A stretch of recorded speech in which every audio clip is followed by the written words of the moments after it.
Par 3 fois, l'évangile de Jean parle de l'apôtre Thomas. Et 3 fois, il dit qu'on l'appelait jumeau. Mais qu'est-ce que ça veut dire au juste? Chers amis, bonjour. J'espère que vous avez passé de belles fêtes de Pâques. Mais même président américain, connu pour se présenter lui-même comme un messie, vous comprenez pourquoi je pense que les messies ont été enterrés par le Christ. Ce président donc, après avoir lancé une guerre barbare, semble disposé à un cessez-le-feu auquel il ne croit pas.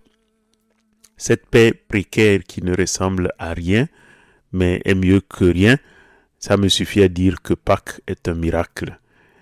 Comme Jésus le redit dans l'évangile d'aujourd'hui, je vous le souhaite, la paix soit avec vous. Et si au milieu de tout ce qui vous trouble ou trouble le monde, vous n'êtes pas arrivé à danser, ce que je n'espère pas, je vous propose de le faire et d'aller écouter ceci. Est-ce Jésus celui qui t'a fait signe de l'approcher? Dis-nous Thomas, sur mon Seigneur et mon Dieu moi indigne, j'ai vu les marques de la croix, nous l'avons vu ressusciter. Oh. C'est justement de Thomas qu'il est question chaque année au 2e dimanche de Pâques. J'aurais pu vous reproduire la méditation de l'année dernière, mais j'ai eu un débat intéressant ces jours-ci qui m'ont, comme d'habitude, poussé à prendre une autre direction. Et avant même de vous lire l'évangile, tiré de mon ami l'évangéliste Jean, il est tout à fait intéressant de dire une chose à garder précieusement en mémoire. Cette chose, j'y suis d'ailleurs revenu en long et en large dans mes méditations de la Semaine Sainte quand j'élaborais l'idée d'une fécondité de la mort du Christ avant même toute résurrection. La vérité, c'est que dans l'évangile de Jean, à la différence des 3 autres évangiles, la mort de Jésus n'est pas présentée comme une chute, mais comme une élévation. Non pas comme le point le plus bas de son existence terrestre, une condamnation humaine dont Dieu l'aurait ensuite relevé par la résurrection. Non. Chez lui, la mort de Jésus, c'est l'apothéose, l'aboutissement déjà victorieux de sa vie, sa glorification et son élévation dans la présence de Dieu. Et elle est en même temps le lieu où les impies ont été jugés par le fait même qu'ils ont choisi le mal. La résurrection n'est donc pas la réhabilitation du persécuté, puisque cette réhabilitation a lieu dans la mort, exaltation même du juste. Elle n'est pas non plus comme une victoire sur la mort, car la mort n'a jamais eu de réel pouvoir sur lui. J'expliquais d'ailleurs la chose dans mon homélie sur les noces de Cana, que vous retrouverez quelque part, par l'idée que ce que Jean nomme vie éternelle est une vie si abondante, si débordante, que la mort est simplement incapable de l'endiguer. Mais s'il en est ainsi, il y a une question inévitable qui surgit. Dans un tel contexte, c'est-à-dire dans l'évangile de Jean, à quoi sert la résurrection? Chez Jean, en effet, nulle résurrection n'est nécessaire pour détruire un triomphe que la mort a été incapable d'avoir. La spécialiste dont j'ai appris ces choses, Sandra Schneiders, pense que chez Jean, la mort-glorification de Jésus désigne son retour vers le Père, tandis que la résurrection désigne sa présence dans l'Église. D'un côté, retour vers le Père, de l'autre, retour vers les siens.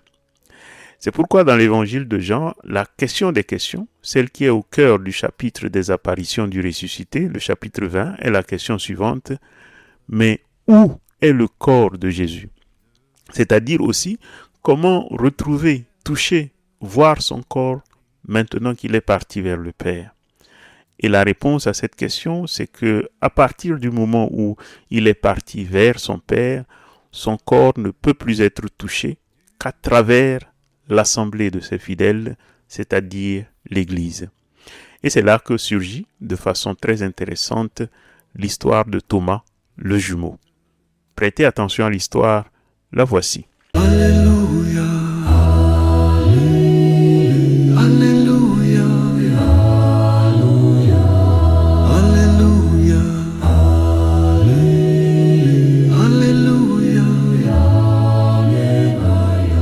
Jean chapitre 20, versets 19 à 31. C'était après la mort de Jésus. Le soir venu, en ce premier jour de la semaine, alors que les portes du lieu où se trouvaient les disciples étaient verrouillées par crainte des Juifs, Jésus vint et il était là, au milieu d'eux. Il leur dit, « La paix soit avec vous. » Après cette parole, il leur montra ses mains et son côté. Les disciples furent remplis de joie en voyant le Seigneur. Jésus leur dit de nouveau, « La paix soit avec vous. De même que le Père m'a envoyé, moi aussi je vous envoie. » Ayant ainsi parlé, il souffla sur eux et il leur dit, « Recevez l'Esprit Saint. À qui vous remettrez ses péchés, ils seront remis. À qui vous maintiendrez ses péchés, ils seront maintenus. » Or, l'un des 12, Thomas, appelé Didyme, c'est-à-dire jumeau, n'était pas avec eux quand Jésus était venu. Les autres disciples lui disaient, « Nous avons vu le Seigneur. » Mais il leur déclara, « Si je ne vois pas dans ses mains la marque des clous, si je ne mets pas mon doigt dans la marque des clous, si je ne mets pas la main dans son côté, non, je ne croirai pas. » 8 jours plus tard, les disciples se trouvaient de nouveau dans la maison et Thomas était avec eux. Jésus vient alors que les portes étaient verrouillées et il était là au milieu d'eux. Il dit, « La paix soit avec vous. » Puis il dit à Thomas, « Avance ton doigt ici et vois mes mains. Avance ta main et mets-la dans mon côté. Cesse d'être incrédule, sois croyant. » Alors Thomas lui dit, « Mon Seigneur et mon Dieu. » Jésus lui dit, « Parce que tu m'as vu, tu crois. Heureux ceux qui croient sans avoir vu. » Il y a encore beaucoup d'autres signes que Jésus a faits en présence des disciples et qui ne sont pas écrits dans ce livre. Mais ceux-là ont été écrits pour que vous croyiez que Jésus est le Christ, le Fils de Dieu, et pour qu'en croyant, vous ayez la vie en son nom. La bouche de Dieu jaillit la vie, sa parole relève et nourrit. Jésus, Verbe éternel du Père, sois notre pain et notre lumière.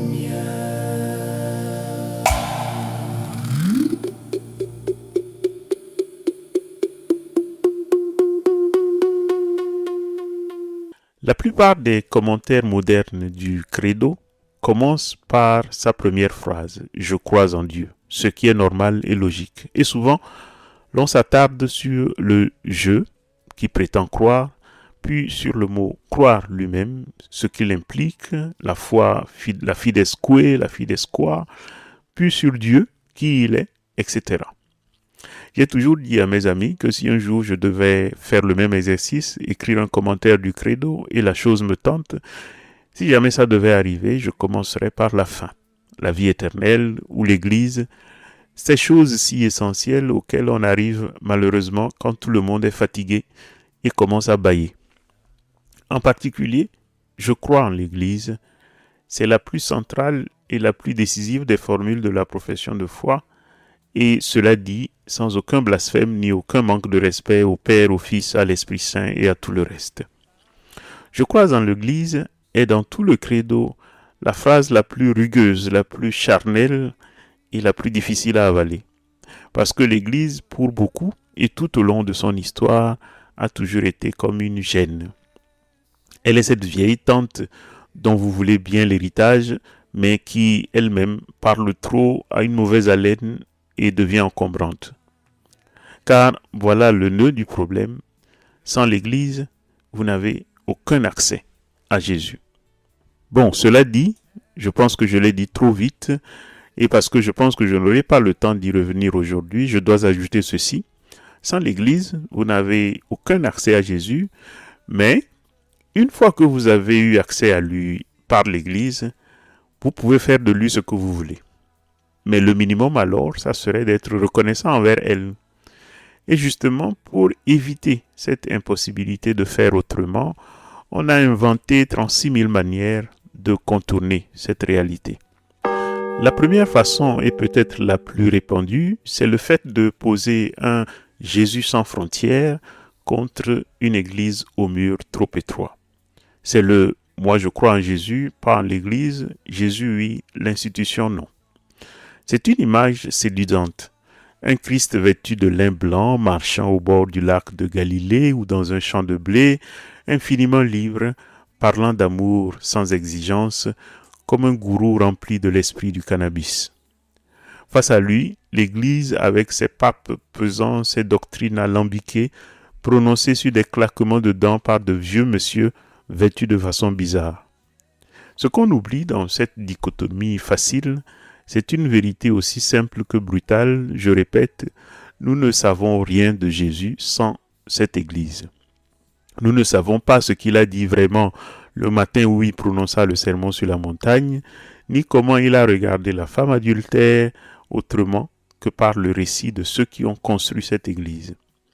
Dès le moment où vous prenez une Bible dans la main, vous en devez tellement à cette Église que le fait même de dire ensuite « Moi je garde ce que disent les évangiles, mais je ne veux pas de l'Église », cette phrase n'a même plus aucun sens. Parce que ce que disent les évangiles, c'est encore l'Église qui dit que c'est Jésus qui l'a dit. Le visage de Jésus, nous ne le connaissons que par le portrait qu'en a fait l'Église. J'ai dit récemment à une amie, au milieu d'une discussion où des bâtons s'étaient rompus, si l'Église catholique n'existait pas, tu ne serais pas catholique. Ça ne veut pas dire que tu ne serais rien. Non, il y a des tas de gens qui ne le sont pas et s'en portent bien. Mais ça veut dire, sans cette Église, vous auriez de Dieu une idée différente de celle que vous avez et un rapport à lui différent de celui que vous chérissez, vous et moi. Qui a décrété que l'évangile de Thomas était trop brumeux pour être lu à la messe? L'évêque. Qui a dit que l'Apocalypse de Jean, malgré ses dragons bizarres, faisait autorité? Le Concile. Sans l'autorité rugueuse de l'Église, nous n'aurions même pas un Jésus mystique stable à contempler.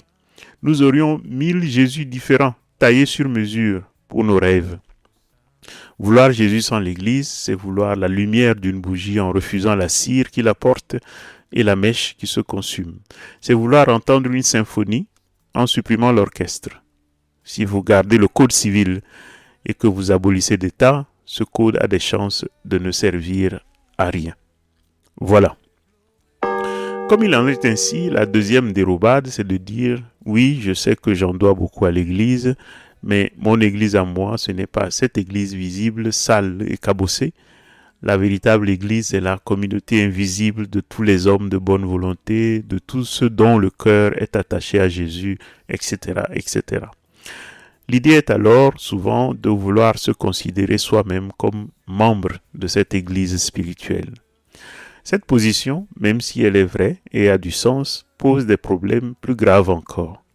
Son premier défaut, évidemment, c'est qu'elle est prétentieuse et orgueilleuse. Pendant que nous tous ici-bas, nous nous battons, nous tombons et nous relevons, vous voilà donc vous, toutes spirituelles.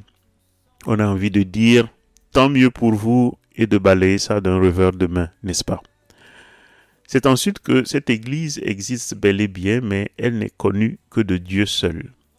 Vous et moi, nous n'avons donc aucun moyen de la connaître, à moins de prétendre partager le point de vue de Dieu de façon si intime que vous voyez les choses comme lui. Mais c'est surtout que cette position peut devenir un oreiller de paresse. Si mon Église est invisible, je n'ai plus à me soucier de ce que dit l'Église visible. Je n'ai plus à me frotter aux frères qui m'énervent dans l'assemblée du dimanche. Je peux communier avec l'univers, avec les arbres, avec les étoiles, dans une grande lumière mystique qui m'éblouit et m'apaise, mais ne me contredit jamais. C'est possible et il y en a qui vivent de ça. C'est quelque chose, mais ce n'est plus le christianisme. Ce magma invisible est trop commode pour une religion dans laquelle la grâce vous attrape par la peau du cou et vous plonge dans une eau sale pour vous laver du péché. Le théologien allemand, Erich Peterson, un de mes saints patrons devant l'Éternel, disait pour cette raison, c'est dans l'Église visible qu'il s'agit de croire. C'est devant elle, après avoir vu tout ce dont elle est faite, et croyez-moi, Peterson en a bavé lui-même, c'est devant elle qu'il faut continuer à dire « je crois en Église ». Faire autrement, c'est aimer l'humanité pour ne pas avoir à supporter son voisin. L'image que j'aime à utiliser est la suivante. Vous avez une échelle qui vous permet de monter haut, de voir par-dessus le mur. Vous gagnez assez de hauteur, la vue est belle. Mais voilà que dans un moment d'inconscience, vous voulez vous débarrasser de l'échelle tout en maintenant la vue que vous avez gagnée grâce à elle. Dans mon exemple, il y a un mur, donc vous répondrez en hâte, oui, mais je vais m'appuyer sur le mur. Oui, mais vous n'avez pas pensé au moment où il vous faudra redescendre sur terre, n'est-ce pas? Sans compter que dans le cas Jésus-Église, il n'y a même pas de mur où se poser. Cela dit, je ne suis pas en train de faire l'apologie de l'Église, d'une Église qui parfois ressemble à tout sauf à ce qu'on attendrait d'elle. Ce que je veux dire est très simple et très factuel, et je reviens à Peterson. Dire je crois en l'Église, c'est dire je crois en l'Église visible, avec son poids, ses péchés, ses lenteurs, ses compromissions. Lorsqu'un chrétien dit je crois en l'Église, il dit qu'il accepte le bois rugueux de l'histoire parce que c'est sur ce bois-là que le Verbe a cloué son amour pour que nous puissions le toucher ici et maintenant. Pourquoi je démarre ainsi aujourd'hui sur des chapeaux de roue? Parce que c'est là le dilemme que Thomas doit affronter dans l'évangile de ce dimanche. On a souvent réduit Thomas à quelqu'un qui doute et l'épisode du 20e chapitre de Jean est généralement lu comme la victoire de la foi sur le doute. On en a fait le patron des hésitants, des rationnels, de ceux qui ont besoin de preuves tangibles. Je vous renvoie d'ailleurs sur ce point à mon commentaire de l'année dernière. Les disciples sont réunis, porte close dans la crainte des Juifs. Jésus se tient au milieu d'eux, montre ses mains et son côté. Ils voient, ils croient, ils se réjouissent. Puis vient le moment où ils annoncent la nouvelle à Thomas qui était absent. Nous avons vu le Seigneur. Retenez cette phrase. La réponse de Thomas n'est pas celle d'un homme qui demande humblement à vérifier. Elle est une fin de non-recevoir brutale. Si vous regardez le texte de près, Thomas ne doute pas. Il ne dit pas qu'il n'y a pas de preuves suffisantes. Il refuse de croire. Et dans l'évangile de Jean, refuser de croire n'a souvent rien à voir avec des preuves suffisantes ou pas. Prenez par exemple l'histoire de l'aveugle de naissance. Les preuves ont beau être là, celui qui refuse de croire refusera de croire. Le mot que Jésus dit à Thomas et qui est souvent traduit par incrédule dans cesse d'être incrédule, le mot grec apistos veut dire celui qui a refusé de croire, celui qui refuse la foi. Et ce que Thomas refuse ici, et c'est là tout l'enjeu, c'est le témoignage de la communauté réunie, le témoignage de l'Église née le soir de la résurrection, au milieu de laquelle le Seigneur, toutes portes et fenêtres closes, était là, debout. Ici encore, le verbe que Jean utilise pour dire cette apparition soudaine du ressuscité au milieu de ses disciples, c'est un mot qui fait référence à la fois à la résurrection, comme si Jean disait, pendant qu'ils étaient réunis, Jésus fut ressuscité au milieu d'eux, et le mot fait référence à la fois à l'épisode du temple au chapitre 2, où Jésus avait prophétisé « Détruisez ce temple et en 3 jours je le relèverai ». Incident après lequel Jean, l'astucieux écrivain, avait ajouté, comme pour anticiper de loin ce qui se passe aujourd'hui, quand il ressuscita d'entre les morts, ses disciples comprirent ce qu'il voulait dire. Jean chapitre 2, versets 19 à 21. Ce qui se passe lorsque Jésus apparaît au milieu de ses disciples aujourd'hui, le soir de la résurrection, c'est bien plus qu'une visite de courtoisie ou même une volonté de leur donner des preuves de sa résurrection. C'est le temple nouveau et le peuple nouveau qui habite désormais ce temple, c'est l'Église donc qui naît. Notez que dans l'évangile de Jean, dans l'extrait que nous avons écouté aujourd'hui même, la Pentecôte a lieu le même soir. Jésus souffle sur eux. Là encore, Jean utilise un mot qui n'apparaît que 3 fois dans toute la Bible. Les 2 autres fois étant à la création, quand Dieu souffla la laine de vie dans l'homme, et la 2e fois dans l'histoire des ossements desséchés chez Ézéchiel. Ce qui s'est passé en l'absence de Thomas, c'est donc l'Église qui est née, avec le signe le plus éclatant de sa vitalité, le Seigneur qui littéralement ressuscite au milieu d'elle, lui donnant ainsi donnant la capacité à la communauté de donner son tout premier témoignage, sa toute première annonce, et s'est adressé à Thomas, « Nous avons vu le Seigneur ». L'Église dans cette scène n'est pas une institution qui viendrait s'ajouter après coup à l'expérience pascale.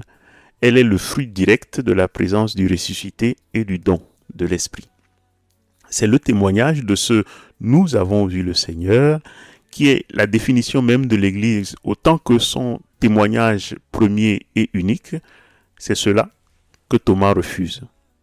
Il refuse la médiation de la communauté. Le témoignage de ses frères, pourtant unanime, ne lui suffit pas. Ce que veut Thomas, c'est un accès à Jésus qui ne passe pas par la communauté rassemblée. Il veut le Jésus des jours de Galilée, qu'on peut toucher en chair et en os.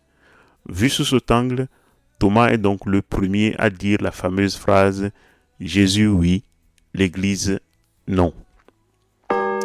Et c'est cela que, dans l'évangile de Jean, Jésus veut guérir chez vous et chez moi, chez les croyants à venir.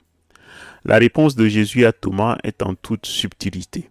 Première étape, il ne va pas le voir individuellement. C'est important. Le Seigneur n'est pas allé se montrer à Thomas en solo. Il aurait pu aller à sa rencontre, comme avec Marie-Madeleine, un jour où il marchait et méditait dans la forêt. Non, il attend le 8e jour, c'est-à-dire le jour de la prière commune, du rassemblement communautaire, et c'est là que, de nouveau, il ressuscite au milieu d'eux et s'adresse à Thomas. Là où 2 ou 3 sont rassemblés, c'est là qu'est le Seigneur ressuscité. Deuxième étape, que fait Jésus lorsqu'il apparaît 8 jours plus tard? Il accède à la demande de Thomas et reprend même les mêmes mots. « Avance ta main, mets-la dans mon côté ». Mais ne lisez jamais Saint Jean en oubliant qu'il est le champion de la double signification. Quand il dit « renaître de nouveau », Nicodème n'y voit que du feu. Quand Jésus reprend donc les paroles de Thomas, dit Sandra Schneides, c'est pour l'amener ailleurs. Le côté dans lequel Jésus invite à mettre la main, c'est le côté d'où ont jailli le sang et l'eau, les symboles même de l'Église. L'eau renvoie au baptême, à la naissance d'en haut, dont Jésus avait justement parlé à Nicodème. Le sang renvoie à l'Eucharistie, à la chair et au sang donnés en nourriture pour la vie du monde. Le côté ouvert du Christ est donc la source d'où jaillit la communauté des croyants. C'est du côté du nouvel Adam endormi dans la mort que naît la nouvelle Ève, l'Église, épouse et corps du ressuscité. Inviter Thomas à mettre sa main dans le côté, ce n'est donc pas lui proposer une vérification anatomique, c'est l'inviter à entrer dans la vie même de la communauté, à plonger sa main et toute sa personne dans la source des sacrements, dans le fleuve de vie qui s'écoule du temple nouveau, qu'est le corps glorifié du Christ. Toucher le côté du Christ, c'est entrer en contact avec la réalité vivante de l'Église qui est née de ce côté ouvert et qui ne cesse d'en recevoir la vie. Thomas, en refusant le témoignage de la communauté, s'était tenu à l'écart de cette source. Jésus le ramène au centre, non pas en lui donnant une preuve privée qui le dispenserait de croire avec les autres, mais en l'invitant à s'abreuver à la source commune, celle qui coule au milieu de l'assemblée des frères. Le troisième et dernier niveau de ce dépliement du sens, c'est le surnom même de jumeau que Jean ne cesse de coller à Thomas. Il ne s'agit pas seulement d'un état civil antique, d'une curiosité biographique. Si on prend encore en compte que Jean est l'évangéliste des doubles niveaux de signification, alors on peut se demander si ce surnom ne dit pas quelque chose de l'identité profonde du personnage et à travers lui, de la condition de tout croyant, c'est-à-dire de vous et de moi. On a proposé plusieurs interprétations de cette réalité. En cohérence avec tout ce que j'ai raconté jusqu'ici, voici ma piste. Thomas est jumeau, mais son double n'apparaît jamais. L'Évangile ne nous parle ni d'un frère ni d'une sœur qui l'accompagnerait, ou s'il en a, c'est une chose si inintéressante que Jean n'a pas jugé bon de nous le dire. Et ça veut dire que c'est Thomas en lui-même qui est un être double. Il porte en lui-même deux parts qui se font face et qui entretiennent un dialogue silencieux. On peut tenter d'identifier ces deux visages de son identité de jumeaux. Thomas est identifié d'abord comme l'un des 12. Il appartient donc au groupe des compagnons historiques de Jésus, ceux dont le rapport à Jésus passe par le voir, le toucher, l'entendre, et c'est un mode de rapport avec ce que Jean appelle la chair, la personne mortelle de Jésus. Quand Thomas affirme qu'il veut voir et toucher, là où nous pensons au médecin légiste qui veut vérifier les choses, c'est sûrement à ça qu'il fait allusion.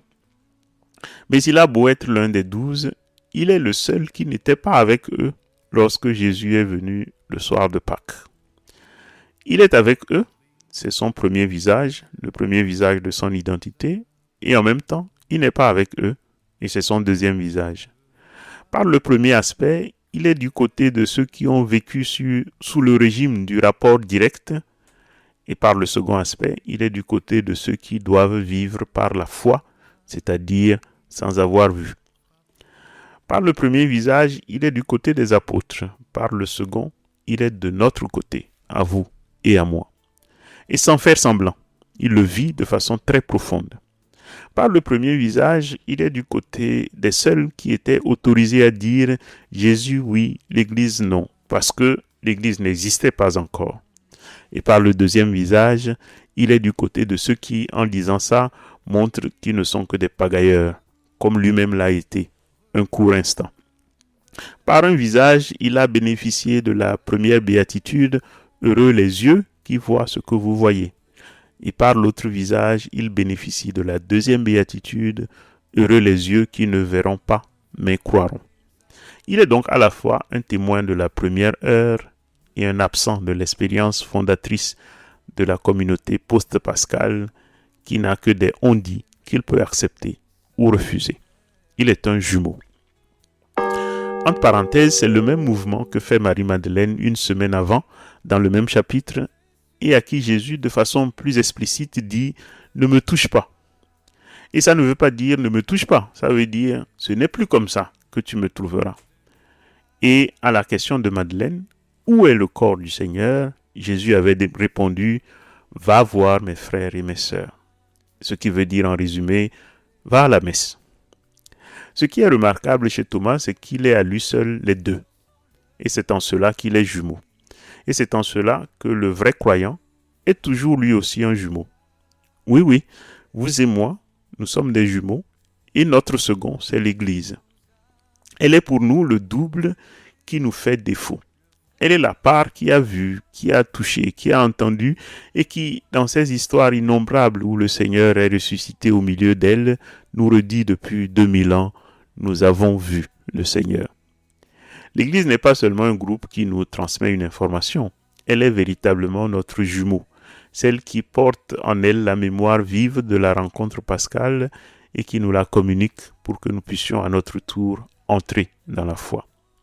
L'Église est à la fois la communauté de ceux qui ont vu, en la personne des apôtres, des premiers témoins de tous ceux qui ont transmis le dépôt de la foi, et la communauté de ceux qui croient sans avoir vu, nous-mêmes et tous les croyants de l'histoire.